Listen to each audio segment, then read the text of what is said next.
In the center of the planet Zarian, the capital city of the Gortax Empire stood tall. Their buildings were made of dark metal, and their skies were always filled with drones. The empire was ruled by a strong and proud alien queen named Veltra. She believed no race was equal to the Gortax, especially not humans. Humans had been taken from Earth many years ago. They were now used as workers, miners, and helpers for the Gortax. Many believed humans were weak, soft, and slow. But Queen Veltra knew something different. Humans were also stubborn, and that made them dangerous. One human had recently caught her attention. His name was Tom. Tom had been brought from a far mining colony to the Queen's main city. Unlike the others, he didn't bow. He didn't cry, just stood still and looked straight ahead, even when guards yelled at him, "Queen." Veltra sat high on her throne made of crystal and stone. Her golden robe flowed down the steps like a river of fire. Tom was brought in with chains on his hands, dirt on his face, and a quiet fire in his eyes. "You are the one they call the Earth Spark," Queen Veltra said, her voice sharp. "You caused trouble in the mines." Tom stayed silent. Hands were still dirty from the work. His shirt was torn, and his boots were worn. But he stood tall. The queen rose from her throne and stepped forward. Her tall boots clicked on the cold floor. She looked down at him, her eyes shining with power. "Kneel before me," she said, "and kiss my boot. Show your loyalty." The Gortax guards stood ready. Everyone in the room watched. Other humans had bowed. Other humans had cried. "Tom!" Tom looked at her boot. Then slowly he walked forward. For a moment the room was silent. The queen smiled, thinking she had one. But Tom did not kneel. Instead, he reached out his chained hands, still covered in dust and grease, and wiped them across the queen's golden boot. Gasps echoed through the hall. "You wanted respect?" Tom said quietly. "But respect must be earned, not demanded." "Da!" Queen stared at him. Her face did not move, but her eyes grew colder. The Gortax guard stepped closer, but she lifted one hand. They stopped. "You are brave," she said slowly. "Or perhaps foolish." Tom did not answer. Queen Veltra turned back to her throne. "Take him to the prison below. Let him think about his mistake." Two guards grabbed Tom and pulled him away. God. But his eyes stayed locked on the queen until the doors closed behind him. In the dark prison below the palace, Tom was thrown into a metal cell. The air was cold and the lights were dim. But Tom was not afraid. He sat against the wall and thought. He had seen how the Gortax treated humans like toys, like tools. But humans had history. They had heart. Tom knew he had to do something. More, his simple act of defiance had already started a wave. Even some of the Gortax guards had looked surprised, maybe even impressed. A voice came from the next cell. "Hey, Dot, you're the one who touched the queen's boot, right?" Tom looked toward the voice. Another human, a thin man with bright eyes, smiled at him. "My name's Leo," the man said. "I've been here for months, but I heard what you did. Word spreads fast down here." Tom gave a small nod. "I didn't mean to become a hero." Leo grinned. "You didn't choose it, but maybe it chose you." For the next few hours, Tom listened. Leo spoke of other humans, workers, prisoners, and thinkers, all waiting for something. Something to believe in. Tom had just given them that back. Back in the palace, Queen Veltra sat alone. Her boot still had a mark where Tom had touched it. She could have wiped it clean, but she didn't. "He's not like the others," she whispered. To herself, her advisor, a tall alien named Torvik, entered the room. "Shall I have him executed?" "No," she said. "Not yet." "Why?" Looked out the throne. Veltra looked out the tall window. "Is different. Be studied. Before it is destroyed?" Torvik bowed. "As you wish, my queen." But even as she stood tall, Queen Veltra felt something strange. For the first time in years, she felt unsure. In the prison, Tom closed his eyes. It started something small. But he knew this was only the beginning. Something was coming. Something big, and he was ready. Tom had spent 3 nights in the cold prison under the palace. The lights stayed dim. The walls were damp. But his mind was active. Every hour, more whispers came from nearby cells.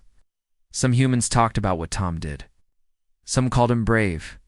Some said he was crazy. But all of them were listening. That was a start. Leo, the man in the next cell, had become Tom's only friend in the prison. He was a smart thinker, a man who had studied machines before being taken by the Gore-Tax. You. No, Tom, Leo whispered one night. You may have done more than just wipe your hands on a boot. You woke people up. They're watching now. Tom sighed. Let them watch, but we need to do more. The Gore-Tax won't stop until we remind them who we are. Leo leaned closer. There's something you should know. Not all humans are in chains. Some work in labs, ships, and farms.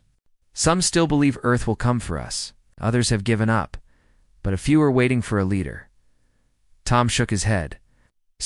I'm no leader. Leo smiled. That's what every good leader says at first. The next morning, heavy metal. Doors opened. Guards entered with firm steps. The Queen requests the prisoner, one said. Tom stood slowly. They didn't chain him this time. Strange. He followed them through long, dark halls, up sharp stairs, and into a wide room filled with glowing machines. The roof opened into the sky, and the light of the twin suns shone down. Queen Veltra was waiting at the center. Her golden robe was gone. She wore a silver uniform now, sharp, clean, and strong. You are curious, she said, walking around him. You showed boldness. That's rare in humans. Tom said nothing. I have a test for you, she said. You may find it easy, or you may find it impossible. Guards brought forward a large device. It looked like a puzzle made of metal. Blocks, wires, and lights. This is called a crux node, the Queen explained. It controls the power supply of our West colony. It is broken.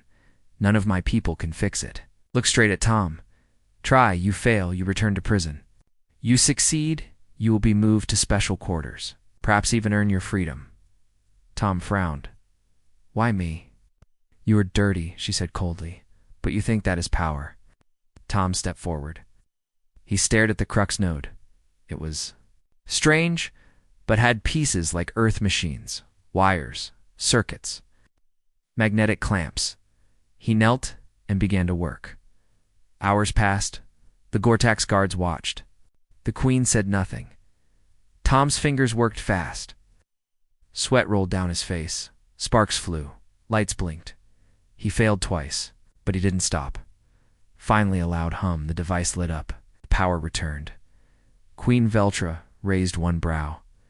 You are useful, she said. Perhaps more than I thought. She turned to the guards. Bring him to the guest chambers. Feed him. Give him tools. Tom stood and looked at her. I don't want comfort. I want my people treated like people.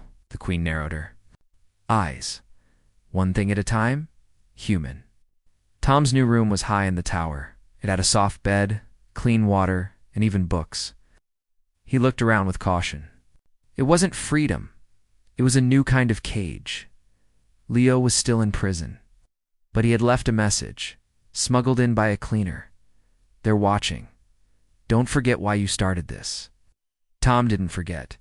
He spent his time reading old Gore-Tax records.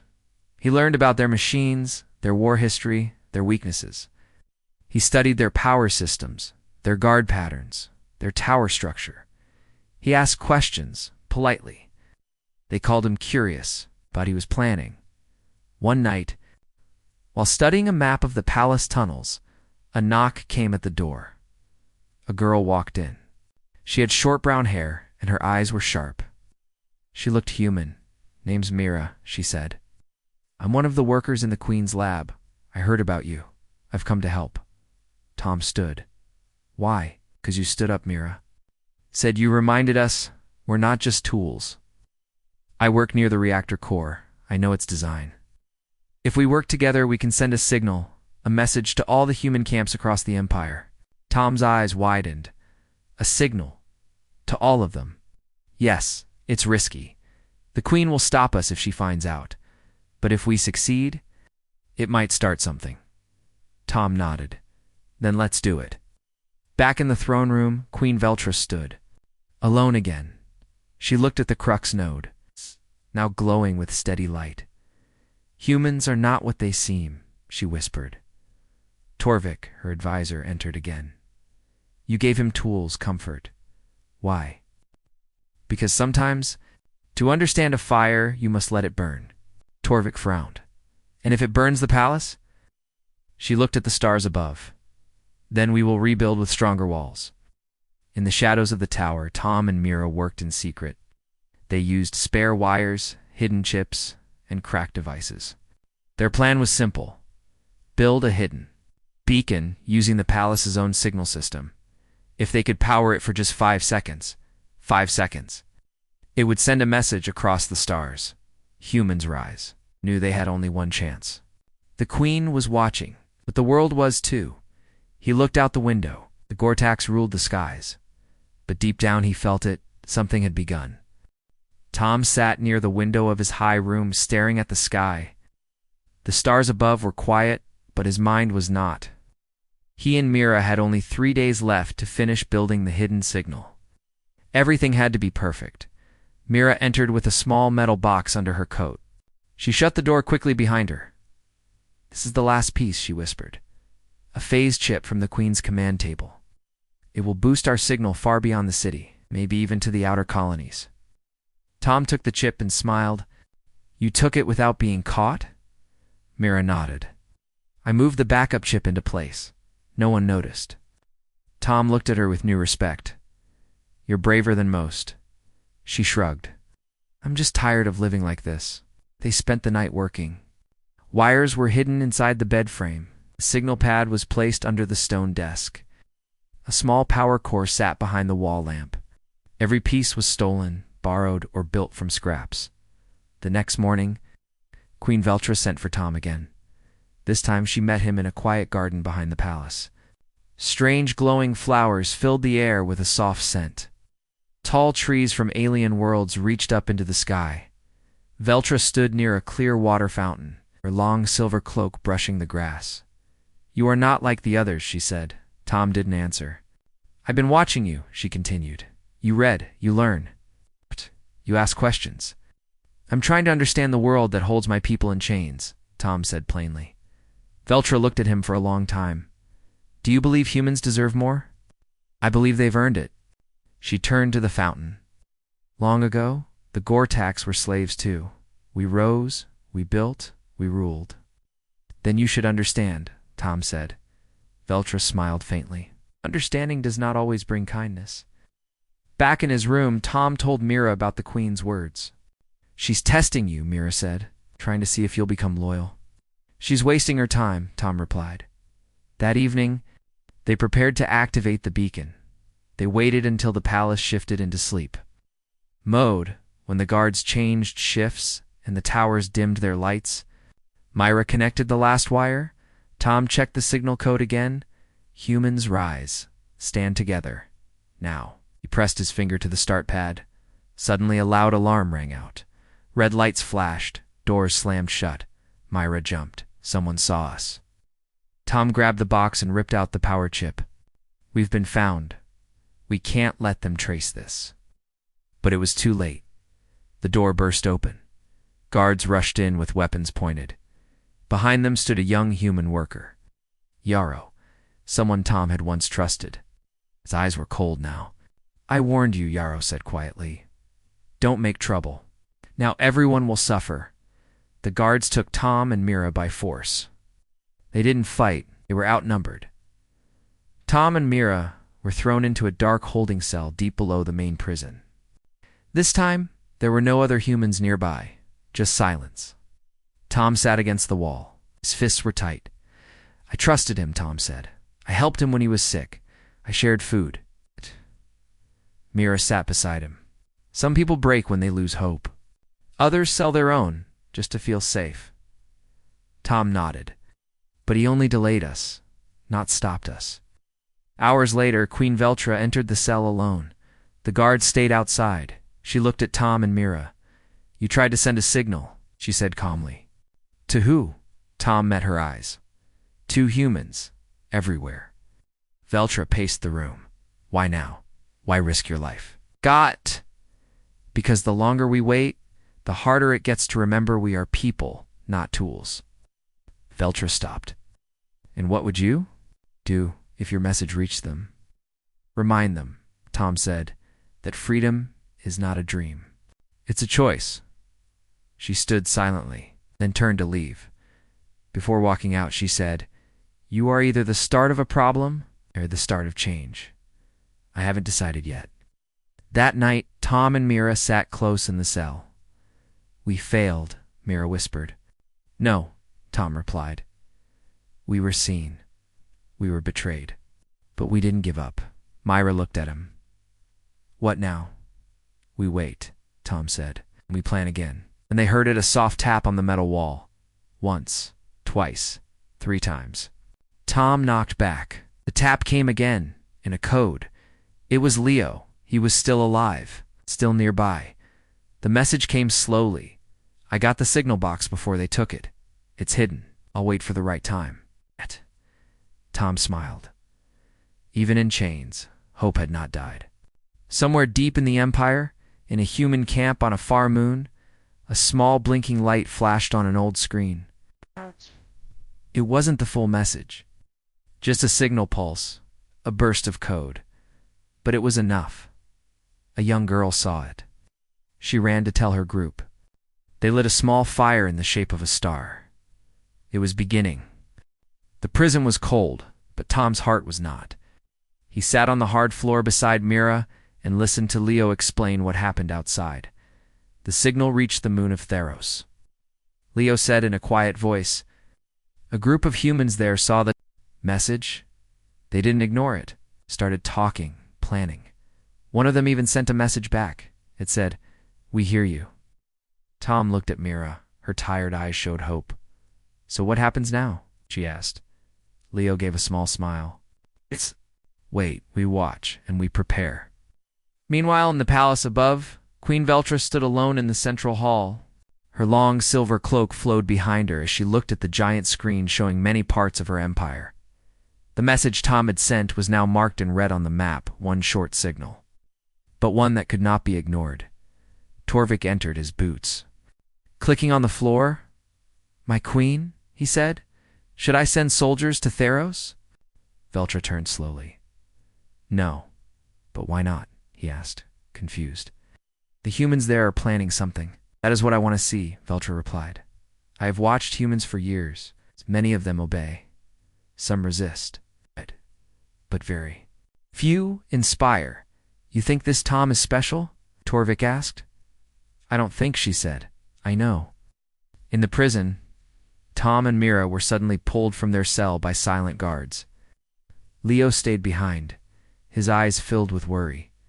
Where? Are you taking them? He asked, but the guards gave no answer. Tom and Mira were taken through long halls, past strange glowing lights, and into a wide, empty chamber. The floor was smooth, the walls were high. In the center stood Queen Veltra. She looked different. Now, no crown, no cape. Just a plain black suit. You will take a test, she said simply. Tom frowned. What kind of test? A human test, she replied. Something we call the mirror trial. It is not about strength. It is about truth. The queen pointed to 2 chairs facing each other. Sit. Tom and Mira sat. In this test, Veltra explained, you will tell each other a truth, not about war, not about rebellion, but about yourself. Only true words. Tom looked at Mira. She looked at him. Why this? Mira asked. Because I want to understand what makes you fight, Veltra said. Not just the weapons, but the heart. There was silence for a moment. Then Mira spoke. When I was taken from Earth, I was 15. I lost my parents. I was scared. I worked in Gortak's labs, cleaning floors and washing tools. Every day, I felt smaller. But one day, I saw a human boy stand up to a guard. He got hit, but he didn't cry. That boy wasn't Tom, but he was like him. That's when I knew we still had something inside us. Tom nodded slowly. I was a farmer's son. I liked fixing things. Engines, radios, even broken bikes. When the Gore-Tax came, I tried to hide, but they found me. I kept fixing things in the mines, and I kept thinking, one day, someone will say no. I never knew it would be me. The queen listened quietly. Then she stepped forward. You passed, she said. Mira stood up. Is this a trick? No, Velta replied. It was. An answer. Tom and Mira were returned to their cell, but this time the door was left slightly open. No chains. No guards.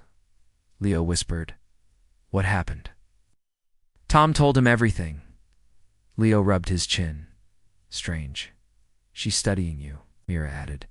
She's trying to understand us before deciding what to do. Tom leaned against the wall. Or maybe. She's trying to decide what she wants to become. Days passed. Across the stars, quiet changes began. On the moon of Theros, humans started sending secret messages to other colonies. In hidden corners of Gore-Tax farms and cities, humans gathered at night to talk. The signal had sparked something. Something real, Leo kept bringing news. There's movement on planet Yarna, he whispered one night. A human engineer slowed down a mining drone. He said it was an accident, but we know it wasn't. Mira smiled. It's working. Tom nodded. It's growing. One evening, Queen Veltra came to the cell alone again. She looked at Tom. There will be a gathering soon, she said. Leaders from 10 systems will come to this palace. If I let you speak there for just 5 minutes, what would you say? Tom blinked. You'd let me speak to your leaders? Perhaps, she replied. But I want your answer first. Tom thought for a moment. I'd tell them humans are not enemies. We are builders, dreamers, survivors. We don't want to destroy the Empire. We want to live with respect. We ruled through fear for too long. It's time to try something else. Ultra studied his face. Very well, she said. You will speak. After she left, Mira asked, Do you trust her? No, Tom said. But I trust the message. Leo grinned. Then it's time to write your speech. Far away, on Theros, a group of humans stood in a quiet cave. They passed around a small radio that blinked with blue light. A voice came through, a voice from Earth. We hear you, it said. We are coming. The palace was glowing with golden lights. Banners of the Gore-Tax Empire waved from tall towers. Guests from 10 star systems were arriving. Ships landed one by one, each carrying leaders, governors, and commanders. They came to attend the Great Council, a meeting to decide the future of the outer colonies. But this time, something was different. A human would speak. Tom stood in a quiet room, dressed in simple but clean clothes. His hands were still rough, but his mind was clear. Myra stood beside him, helping him prepare. Leo waited outside, ready to pass any last messages. You don't have to be perfect, Myra said softly. You just have to be real. Tom nodded. I'm not speaking for myself. I'm speaking for all of us. A soft knock came. A royal guard entered and bowed slightly. It is time, he said. The grand hall was full. Alien leaders sat in high chairs. Their faces were sharp, some curious, some cold. Queen Veltra stood at the center of the stage. When she raised her hand, the room went silent. My honored guests, she began. You have come from far planets to speak of law, trade, and power. But today, you will hear something new. A voice from the race once called servants, now speaking as equals. She turned to Tom. You may begin. Tom stepped forward. Every eye in the hall turned to him. The lights were bright, but he didn't look away. He placed one hand on the small stone podium and took a deep breath. My name is Tom. I come from Earth. I was taken from my home, like many others. We worked in mines. We cleaned your halls, lived in silence. But inside, we still remembered who we were. We looked around the room. You called us weak, but we are not. We built your ships. We repaired your machines. We helped your empire grow. All we ever wanted was to live with respect. One Gore-Tax governor scoffed. Respect must be earned. Tom nodded. We earned it. With every broken hand, with every lost night, we did not ask to rule. We ask only to stand. Yes. People. The hall was quiet again. Tom finished. If you continue to treat humans like tools, then one day the tools will stop working. But if you choose peace, if you choose change, then maybe this empire can become something more. He stepped back. There was silence for a moment, then a few claps. Only a few at first, one alien leader, then another. Soon, the sound grew. Not all clapped. Some stayed quiet. But Tom had been heard. After the speech, Tom was led back to the side hall. Mira hugged him. "You did it," she said. Leo rushed in. "That was powerful." "I think you shook their minds." Tom smiled. "Wait to see what they decide." But something was wrong. In the lower halls of the palace, Torvik the Queen's advisor met with two shadowed figures. They were not leaders, they were spies. "He should not have spoken," Torvik said. "This path is dangerous. Queen is changing. The humans are rising. It must be stopped."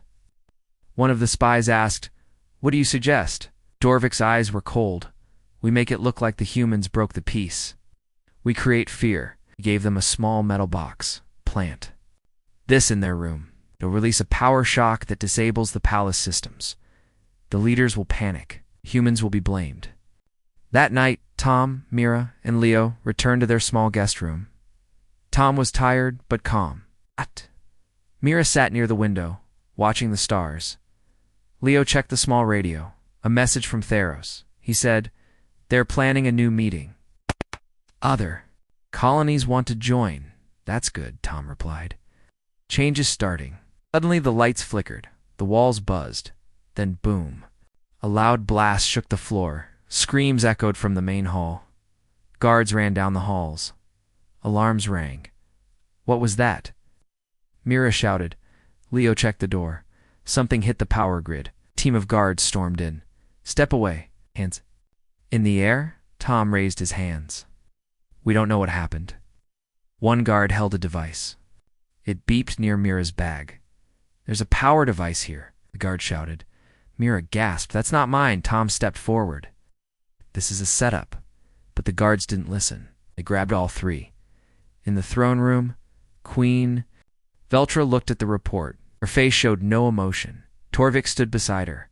The humans lied. They spoke of peace, but brought chaos. "We should send them to the core prisons." Veltra didn't speak. She looked at the photo of the device. She recognized the design. It was not human-made. It was Gortak's military tech, something a worker could never steal. She narrowed her eyes. "Release them," she said. Torve turned in shock. "What?" But she raised her voice. Said, "Release them." Tom and the others sat quietly in a locked chamber. When the door opened, Queen Veltra entered alone. "You were set up," she said. "I know the design of that device. It was placed by someone trying to break this peace." Tom stood. "Why would someone from your side do that?" Veltra looked tired. "'Cause some fear change more than war." Mira asked, "What now?" Queen looked at all of them now. "I trust you." She led them back to the main hall. Some of the leaders had left after the explosion, afraid, but others stayed. Queen Veltra stood beside Tom. "Today, a lie was planted," she said, "but the truth stood strong. This human spoke with honor. Someone tried to destroy peace, but they failed. We must ask ourselves, do we move forward or return to fear?" There was silence. Then one voice spoke. "We move forward." Then another and another. The Empire had taken its first step toward change. That night, Tom looked at the stars again. This time, they felt closer. Weeks had passed since the explosion in the palace. Tom's words were still remembered by those who stayed for the council. His calm speech and Queen Veltra's choice to protect him had opened a new door. A door no one thought would ever open. Now, for the first time in history, humans and Gortaks were sitting at the same table. Tom stood inside a new meeting hall, not as a prisoner or worker, but as a voice. On one side of the table sat humans, Myra, Leo, and two others brought from different colonies. On the other side were Gortak's thinkers, builders. and younger leaders who supported peace. Queen Veltra stood in the middle, acting as the guide. "This is the start of the alliance team," she said. "A group made from both sides. You will work together to find better ways forward in science, law, and life." Tom looked around. "It won't be easy." Veltra nodded. "But nothing important ever is." The first task given to the new team was simple: build something together. They were asked to design a safe energy device that could help power the outer colonies, many of which were still poor and overworked. Leo jumped at the idea. "This is perfect. I studied energy units back in Earth's early labs." One Gore-Tex technician named Zern was less excited. "I don't work with humans." Tom looked at him. "You don't have to like us, just work with us." Zern frowned. "You speak boldly for someone who used to be in chains." "Yet I'm here," Tom said, "which means the chains didn't win." The room went quiet, then Mira broke the tension. "Let's start with the basics. We'll need a stable core, shared power lines, and something the outer colonies can repair without big tools." Even Zern had to agree. That's smart thinking. Days turned into weeks. The team worked hard. Tom and Mira handled the design and planning. Leo focused on systems. Zern and the Gore-Tex engineers brought in metal and tools. Arguments happened. Often not with anger, but with fire. It's a kind of fire that showed everyone cared. One night, after a long day of testing, Tom and Myra sat under the stars. Myra looked up. "It still feels strange. Talking with Gore-Tex, sharing food, laughing sometimes." Tom nodded. "They're not all like Torvik. Some want better, but not all," Mira said. "No," Tom agreed. "And that's what worries me."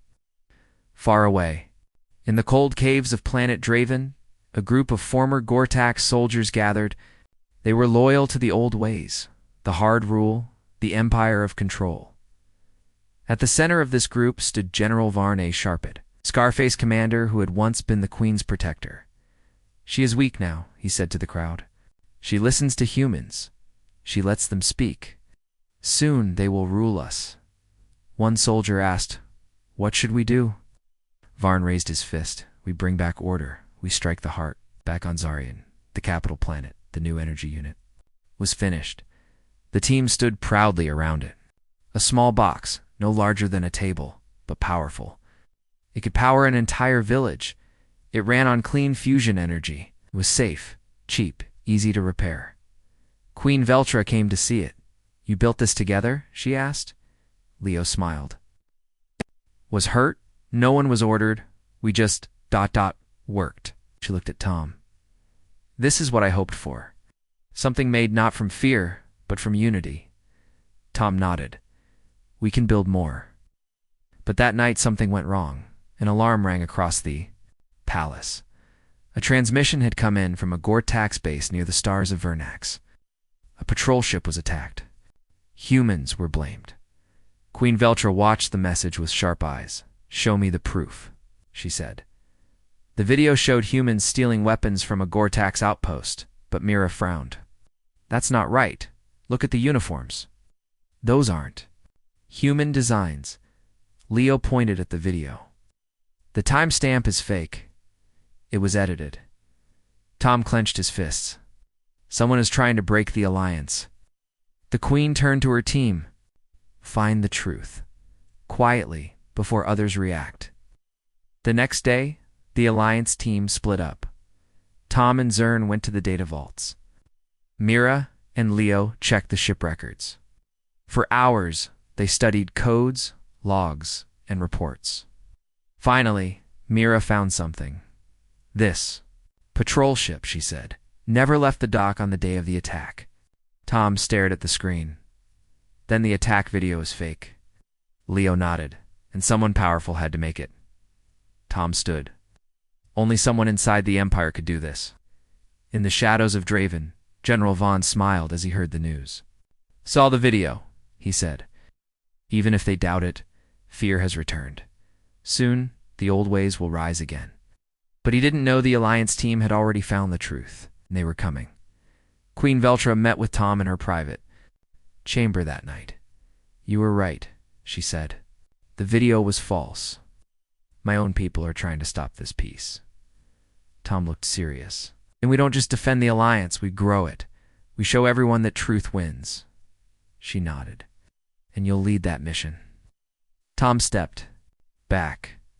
Me. You've already led without the title. Now take it with it. Tom looked at her. Then we do it together. She offered her hand. Human and Gortax side by side, a new beginning. The sky over Draven was dark and cold. The stars looked like sharp points of light in the blackness. Below, the rocky planet's surface was quiet. Too quiet. Tom stood at the front of a small group. Humans and Gortax soldiers stood side by side, ready for what was coming. This was the Alliance team's first mission, to stop General Vaughn and his followers before they could destroy the peace. Mira stood close, her eyes steady. Leo checked the communication gear. Zern once cold. Two humans, now nodded with quiet respect. Remember, Tom said, this is not just a battle. It's a chance to save our future. We fight for peace, not war. They moved through the shadows toward Varn's base. Inside the stronghold, General Varn was preparing his forces. His soldiers were tense but loyal. They believed the Empire should be ruled by strength, not by soft talks and speeches. Varn looked at a large map. The humans and their allies think they can stop us, he said. They are wrong. Tonight, we strike hard. His second-in-command warned, the Alliance team is close, General. They may try to talk to you. Varn smiled. Talk. There is no talking, only power. Tom's team reached the base.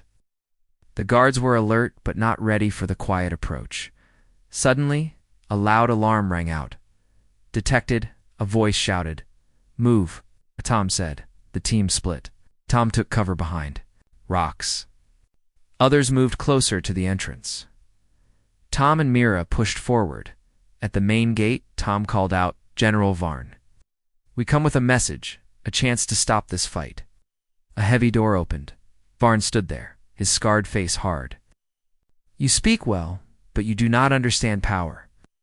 Tom shook his head. I understand that fear leads only to destruction. We want peace, a future where humans and Gortax live together. Varn laughed. Peace. There is no peace, only control, only order. Mira stepped forward. Order without justice is a cage. We refuse to live behind bars. Varn's soldiers began to move forward. Enough, he shouted. If you want peace, prove it in battle. The fight was fast and fierce. Laser fire lit the night. The ground shook under heavy boots. Tom dodged a blast, then fired back with his own weapon. Mira used a device to block enemy signals. Leo worked to disable traps and alarms. Zern faced off against his former soldiers. His voice rang out. This empire belongs to all who live in it, not just the strong. Slowly, the tide turned. Some soldiers dropped their weapons, seeing the truth in the fight. After what felt like hours, the battle ended. General Varn was captured. His followers were either taken or fled into the dark. Tom stood, breathing hard. We won, Mira said. Not just that, Tom replied. We proved something. That peace can be fought for. That hope can be stronger than fear. Back at the palace, Queen Veltra received the news. She smiled softly. The Empire's changing. Torvik bowed his head. This peace, it is fragile. Nodded. Yes, but it is ours to protect. In the weeks that followed, the Alliance team helped rebuild trust. They shared technology, ideas, and stories. Humans and Gortax learned from each other. Tom often thought back to the day he wiped his hands on the Queen's boot. What had seemed like an act of defiance had become the spark that lit a new fire. One evening, Tom stood on the balcony of the palace, looking at the stars. Mira joined him. Do you think the fight is over? Tom smiled.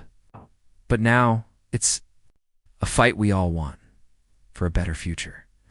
They watched the twin suns set. The sky was full of color, a symbol of hope.